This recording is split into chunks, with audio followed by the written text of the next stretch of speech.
Hey guys, it's Blaize. Excuse me that I look like a mess, but I'm really sick and I'm in my jammies and I'm in bed and I just really didn't feel like doing too much to myself, so sorry for my appearance. This is my what is hidradenitis suppurativa video part 2, also / living with hidradenitis suppurativa. So I mentioned in my last video, if you watched it, some facts about what HS is, the chronic skin disease that only now they're saying 1 to 4% of the population of the entire world suffers from this. So it's the rarest and most painful and embarrassing skin disease that there is. And a lot of people are like, oh my God, your skin looks so beautiful. And like, what do you mean you have like this skin disease? First of all, I wear a lot of makeup to cover scars and stuff like that.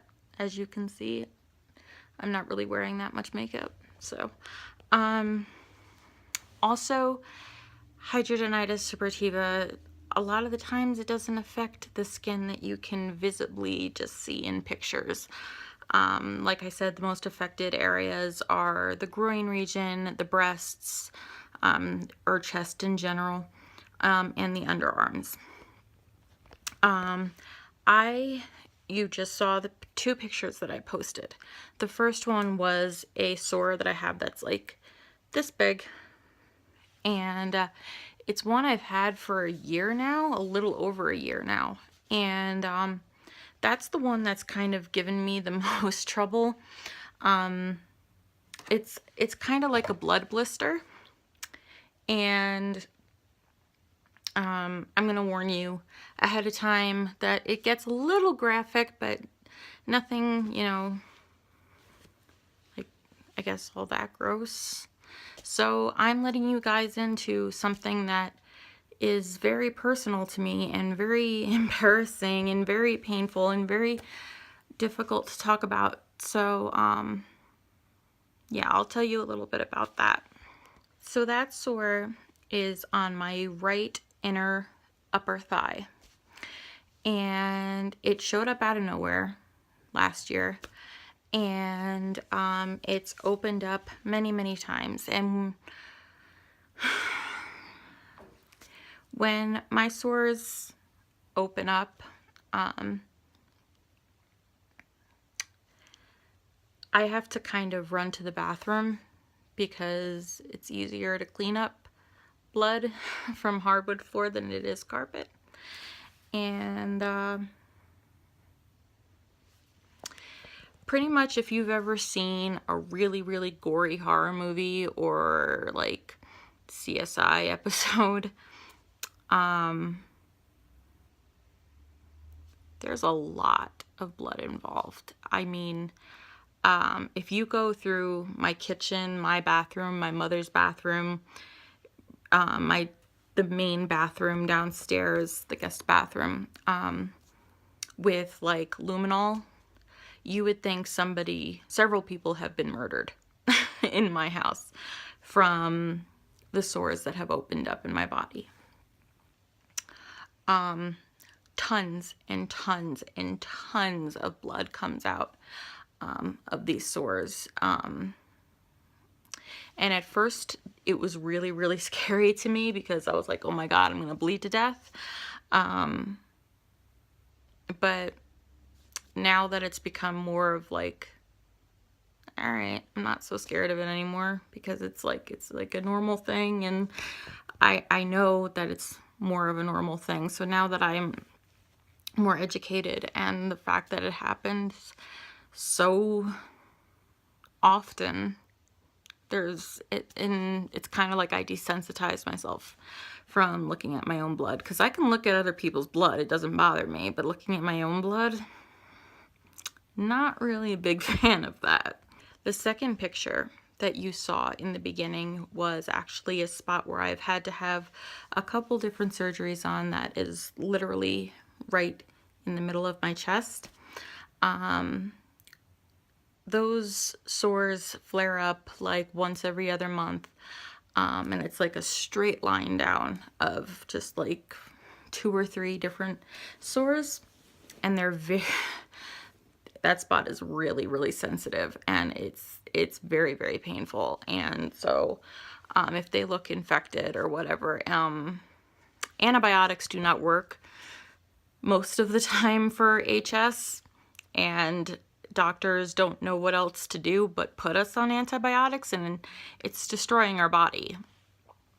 So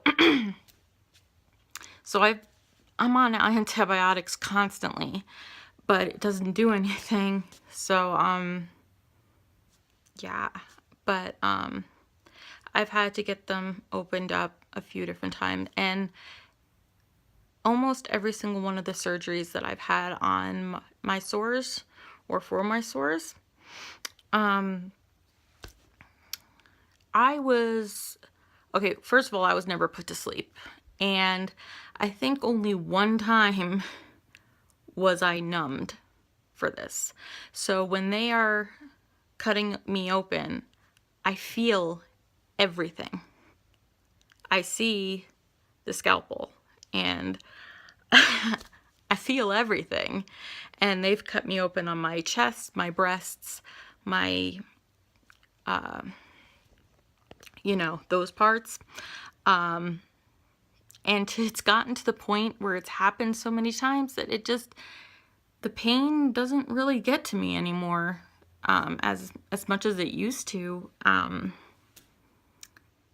It's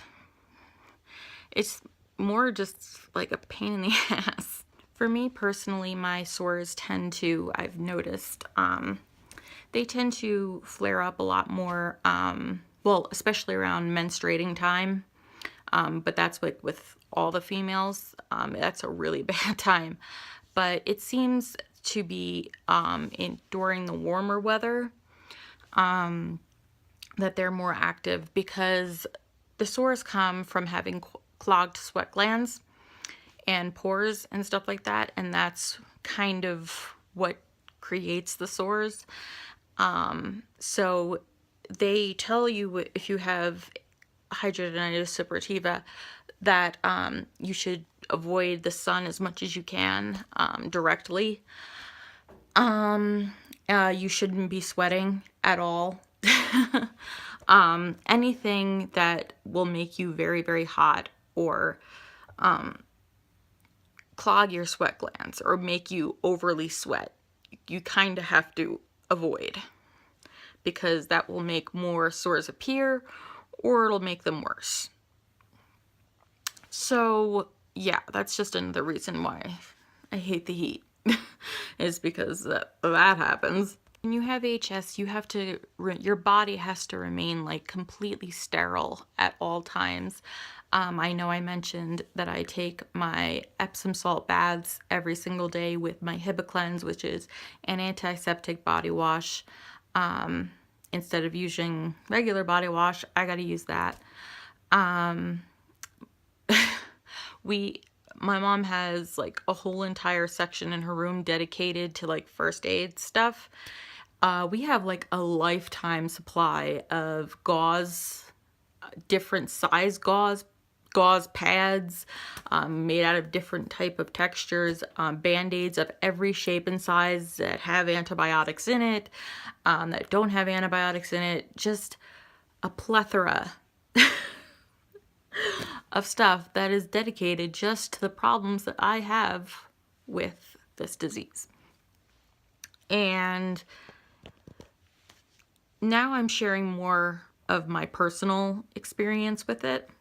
And I know a lot of people who this happens to also, because in support groups, if something happens, like, and you're like, oh my God, is this supposed to happen? It's really good to have a support group, even if it's just online, because you can be like, listen, this is happening, and then this happened, and that looked like that. Does anybody know if this is normal? And then you can, you know, and everybody on the group that I've like interacted with has been very, very sweet and very, very nice and very non-judgmental. And, you know, so that's always great to have a good support system like that. So like they'll be like, yeah, that's totally normal. Do this, do that. You know, they'll give you suggestions, and it's a lot better than doctors. And let me tell you this story. So last January or February, late January, early February, I woke up and I had a really, really bad pain on my tailbone, and I didn't know why. And I was waking up extra early to take a shower because I actually had a doctor's appointment that day. And I was like, well, maybe I just slept wrong on the bed, or maybe I was sleeping on something, whatever. But as I was taking a shower, I'm like, this pain is like really, really intense, and I don't know why. And I told my mom about it, and she's like, well, we're going to the doctors, just mention it to her. And I was like, okay. So we get in the car, and I can't even sit on the seat in the car. I'm like, something is really not right. Something's very, very wrong here. And so we went to my doctor, who's just my primary doctor. And she said, you know, it sounds like one of your cysts are in really, really, really deep inside. And I cannot tell you how unbelievably painful that was. So she's like, if the pain doesn't subside, I recommend you go to the emergency room. So later that night, I was trying to go to sleep, but I couldn't sleep in any position except on my stomach because I was crying. It was just, I didn't know what the hell was going on. So my mother and father took me to the emergency room. I was like, I can't do this. I can't live like this. Something's wrong. And so we went to the emergency room, and I had a cyst that was actually so deep inside my body that it was literally resting on my tailbone, and that's where the pain was coming from. And they were like, all right, we're gonna have to do some minor surgery and cut this baby out. I'm like, great, awesome. So anyway, that was a very, very horrible experience. I actually went into shock, and I started mumbling and babbling on about things. My mom was holding my hand the entire time because I screamed so loud because, like I said, they really don't do anything to really make it more comfortable for you. And the needle for the numbing agent, which barely worked at all, was the most painful part. I was pleading with this doctor, please, please, please stop what you're doing. I can't, please, I'm gonna die. Please stop. I was screaming. I was sweating. I just went in, my face turned white and green. And my mom, she had to tell me what I was saying, and she had to tell me what happened because, like, I passed out pretty much. So I had that done at 10:30 at night. Then I had to go to a specialist who is a horrible person, and he had to do it again because he said, well, this ER doctor didn't do a good job. He didn't make the incision as big as it should be for this to drain and for this cyst to come out.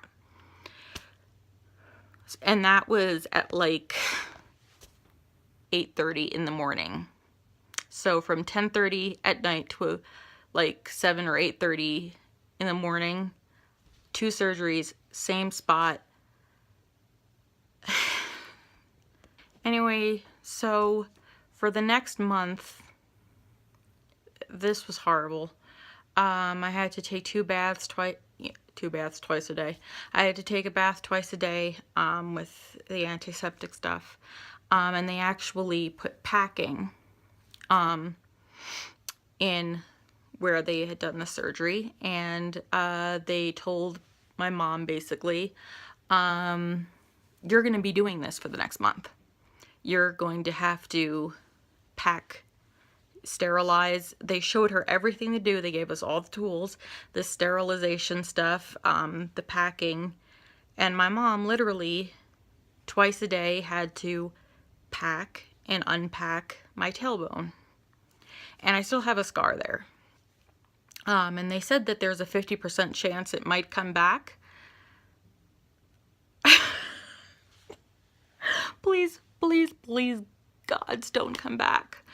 I mean, my mother's not a crier, and she's probably going to hate me for saying this, but she was crying. The first time we did it the wrong way. And I screamed and was crying.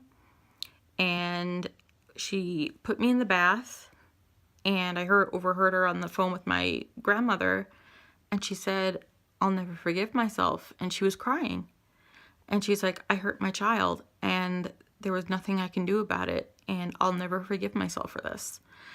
And I felt terrible, you know, and I just remember after every bath having to dry off, you know, and my mother has now seen me naked so many times, it's like not even a big deal because of this. So I had to lay across my bed, and she had to pack it up and put a pad underneath that in my underwear. And that was a really, really, really difficult month, and a very, very, very painful month. Shortly after this, we were recommended to a top dermatologist who was very, very interested and kind of specialized in HS. And I was like really excited because I was like, okay, so now I'm going to go to a doctor who knows all about this, who knows what I'm going through. So he's, you know, good. We finally found somebody who's going to know what the hell, you know. So they bring me into his office. You know, I get undressed and put the dressing back on. They do not weigh me, okay? I want you to keep this in mind. They do not ask for my weight, and they do not weigh me themselves. They just brought me in, and, you know, then he comes in, and as soon as he comes in, it's like literally the temperature dropped like 85 degrees. It was like right away. He looked at me and he looked up and down, and he's like, "You have to lose 50 to 100 pounds. And that's all I'm going to say. I'm not going to see you until you do that."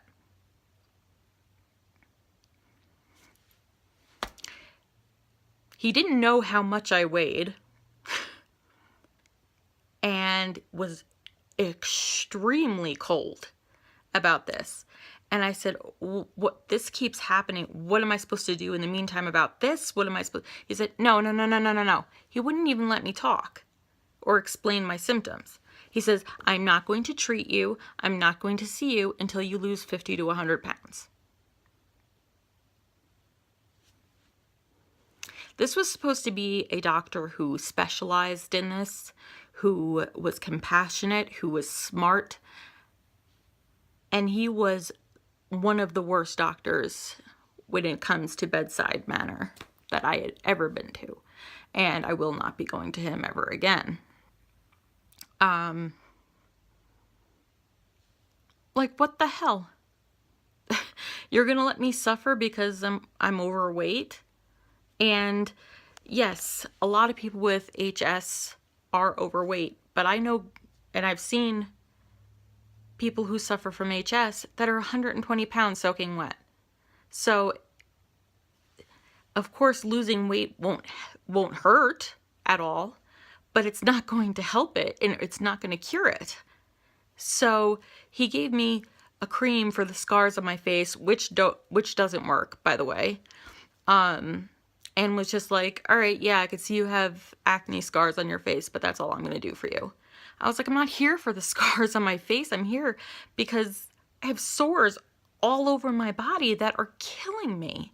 Like, what the hell?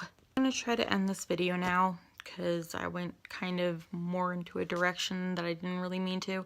This video was more of my personal experience living with HS, I guess. That rhymes.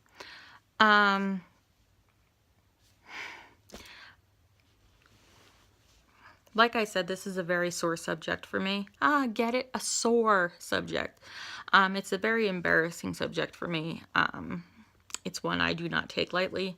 It's one I do not, like telling people about, because they're very judgmental and people are really friggin' mean. And there's very few people that I have told this about myself to, because if I'm meeting new people, I don't want to like just gross them out because they don't know the facts about everything. So the fact that I am going on the internet, onto YouTube, and sharing my experiences and telling my story about this is a very big step for me because I don't like being made fun of, to be honest, and it's nothing to be made fun of about. I've actually made a very good friend, Bobby. I told you I'd mention you in this one, off my support group. And it's like, if you looked at her directly, you would never think she had HS. But she does, because people don't understand, just because if it's not on your face or, your neck or your arms or your legs, it's like, oh, well, you can't see it. Well, that's because they're in parts that you don't visually see unless you're seeing me naked. And like I said, that's another depressing part, and kind of the part where you have that like foreboding kind of feeling that nobody's gonna want to see you like that, and they're gonna think they're gonna catch it, or that it's totally gross, or that like it's an STD, which it's not. I cannot stress that enough. So once again, I'm going to request that you do not leave any questions or comments below. If you, like I said in my last video, if you know me personally on Facebook or on my cell phone, you can text me or message me if you have any questions that are legit questions that are not rude or mean about it. Because like I said, this was something that I was kind of scared to do, but I'm doing it. So I'm always taking requests on here, on Facebook, and my Instagram. I will link my Instagram name in the description below. And please educate yourself more on things like this, so you don't think that it's like the grossest thing in the world, because people who suffer from this, we already think we are the grossest people in the world, and we don't need other people judging us on something that's not our fault. So I'm sorry if this grossed you out, but I think I did this more for myself than, I mean, I did it for everybody else as well, but I guess conquering another fear I have of people knowing such a big part of my life that I don't really want too many people knowing about, but now everybody does. So I just want you to know, you can, and I said this in the last video, you can hug, you can kiss, you can make love to, you can do anything with people with hidradenitis suppurativa like you do with anybody else, and you will not catch it. So until next time, stay wicked. No hate. Don't judge. No shaming. And stay wicked, and mwah, I'll see you soon.